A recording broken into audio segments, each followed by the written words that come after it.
You will remember yesterday I took the primer and I gave this microscope slide a couple of shots. And the reason I did that is because I wanted to see where it feathers out to where it looks like there's practically nothing. Is there still something there, if that makes any sense? And it appears that where it thins out, there will be bare plastic. In other words, if it looks really, really thin, it's not making contact. There will be individual little pieces of pigment. You know what? I'm going to slip the macro lens on the camera there, and I can sort of show you what I'm seeing here. Yeah, it's not a real important thing. I was just curious. Like I said, is there a primer where it looks like there isn't any? I know that doesn't make sense, but I know what I'm talking about, I think. Anyway, I'll put the macro lens on here. Now I realize that when I say I'm going to slip the macro lens on, and I usually do that about every other episode it seems, at least in this series it seems that way. However, you don't know what's going on, you just see the results. Well, this is what I'm doing. Generally the subject is about 5 to 6 inches away from the front of the lens, and I've got it enlarged about as good as I can. Sometimes I'll be focusing it on a monitor like you see here.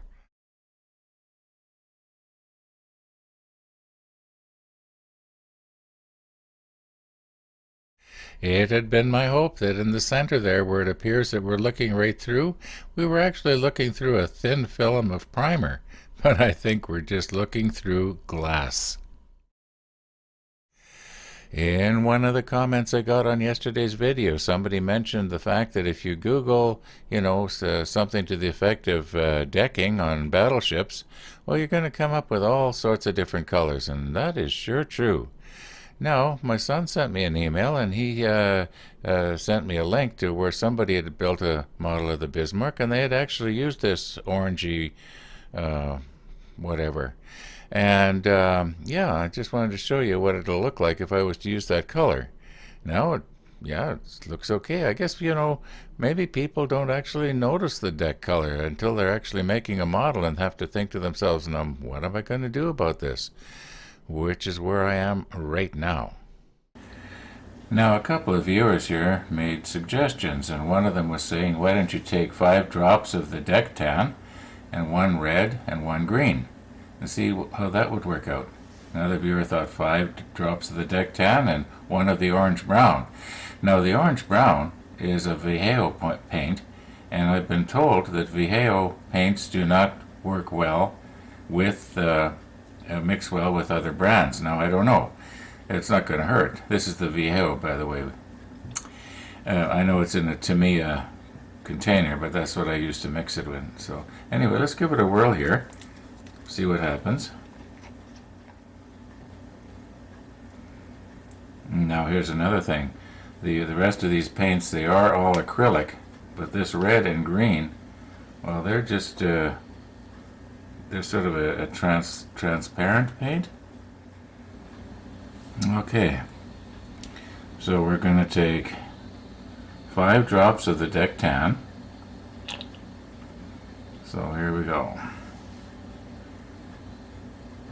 1, 2, 3, 4, 5. 1, 2, 3, 4, 5. Okay, now we'll do the red-green combination. And I don't mean red-green the comedian. Okay, here's 1.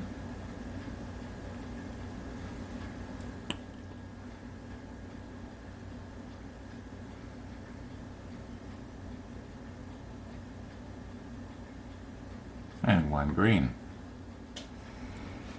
Okay, now in this combination we were supposed to use 1 of the orange brown, which is this one right here.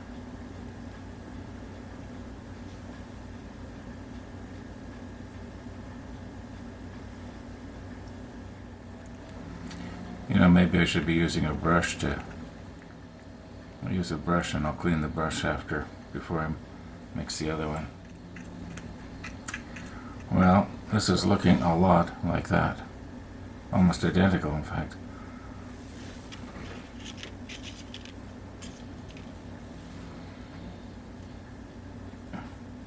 It's a little bit more purpley. Okay, about a minute or so has passed here. I had to clean the brush. Suppose I could have used two brushes too. Let's have a little look here.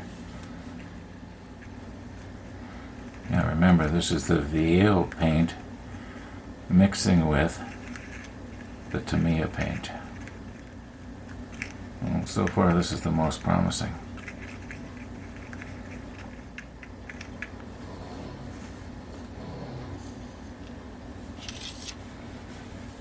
Okay, I'll put some over here.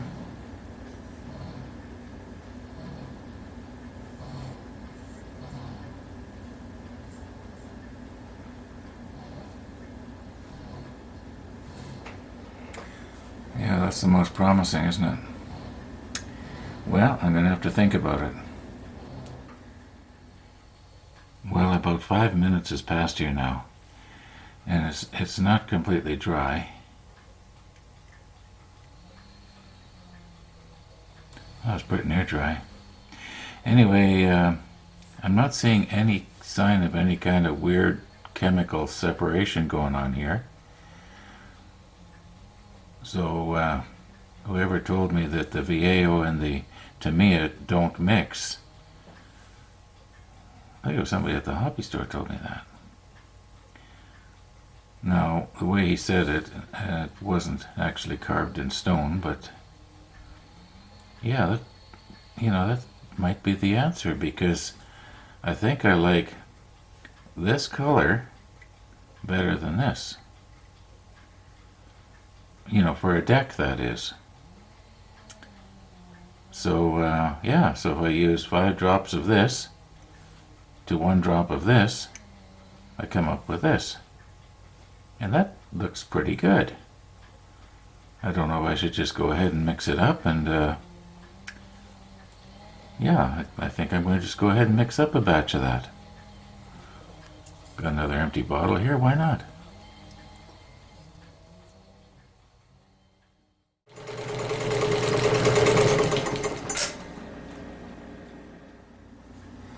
Now what I've done here is I increased the ratio. In other words, I put in a little less of this orange than we did for this test here.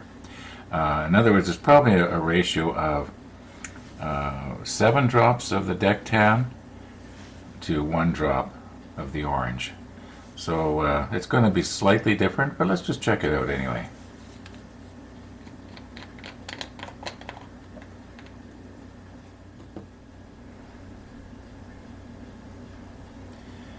I don't need to waste it here.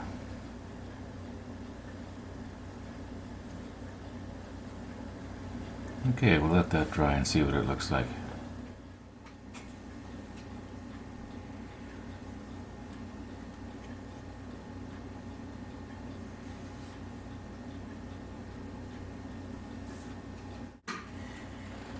I am zoomed in here about as close as I can get.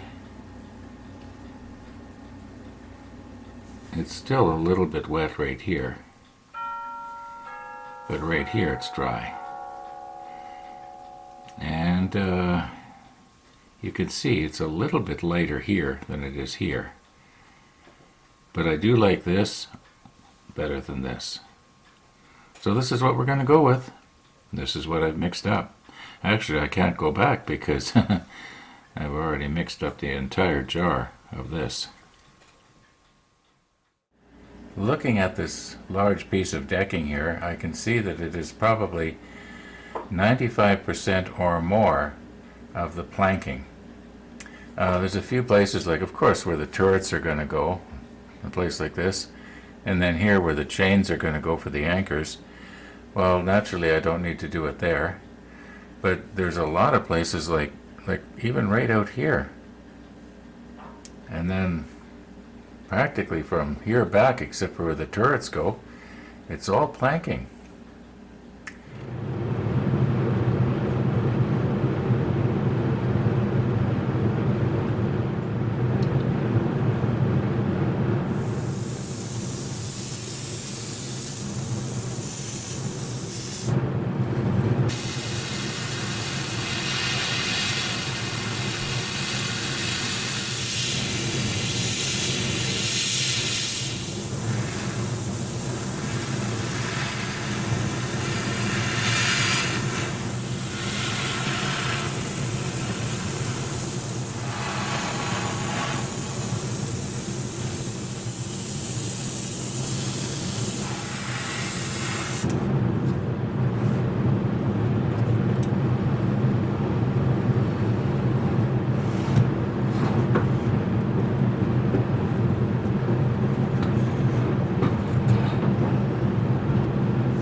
Noticing a few places on the stern here where it might be just what you might say a little bit on the thin side, but I'm not sure.